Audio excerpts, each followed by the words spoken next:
So I did want to include just a couple pieces of bonus material for you.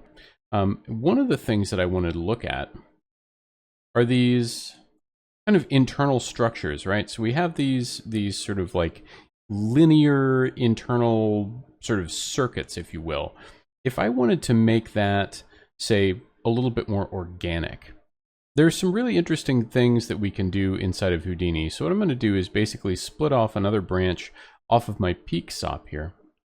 And what I want to do is essentially look at something similar to this points from volume, but I kind of want to scatter a whole bunch of points inside there.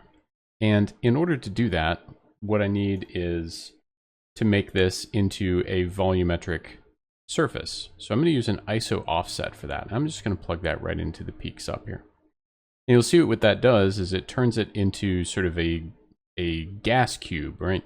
I'm going to up the uniform sampling subdivisions to like 50, just to get that a little bit more accurate to the original shape. And then I'm going to throw in scatter SOP. And the scatter SOP just scatters some points. Whoops. Scatter SOP just scatters a bunch of points around. I'm going to turn off relax iterations because it does go a little slower. And let's try upping this to like 10,000 points. Okay, so I just have a bunch of points in here right now. What I want to do is I want to do a similar technique to what I was doing here, which is this find shortest path technique where I define a start and end point and use find shortest path. Except I want to do that with these, and right now they're not connected. So I need to connect them up using a connect adjacent pieces SOP. We'll plug that in here. And by default, it's not going to work. It's going to throw me a little error and everything's going to disappear. And that's because it's set to connect adjacent pieces from points. I don't have any adjacent pieces at all. I just have points floating in space. So what I do is just say connect adjacent points. And now I get this kind of big blocky mess. And that's because I'm currently searching for 100 points around every single point. So every point could have potentially 100 connections to it. That's a little much. I'm going to take that down to 10. That seems a little bit more reasonable.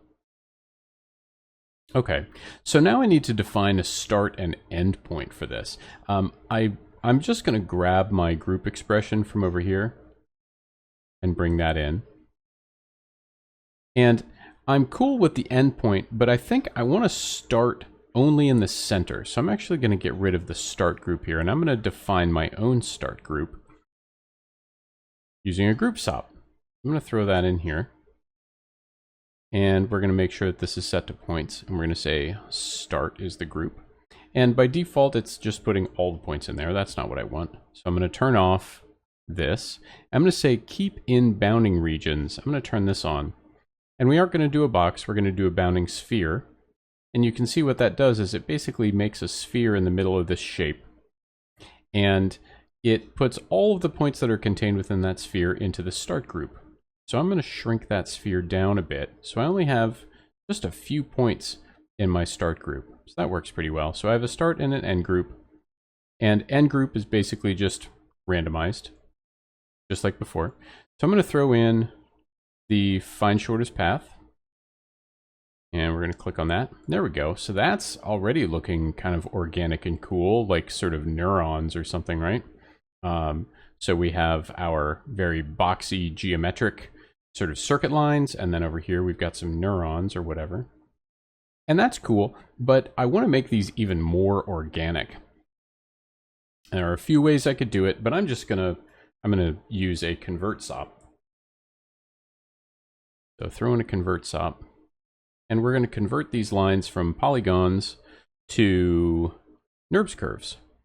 And that gives them a little bit more kind of organic flow, which is cool. And then I want to convert them back to polygons. So another convert SOP. Throw that in there. And then I'm just going to grab all 4 of these from the UV texture on down to that attribute wrangle. We're just going to pop these over here, connect them up.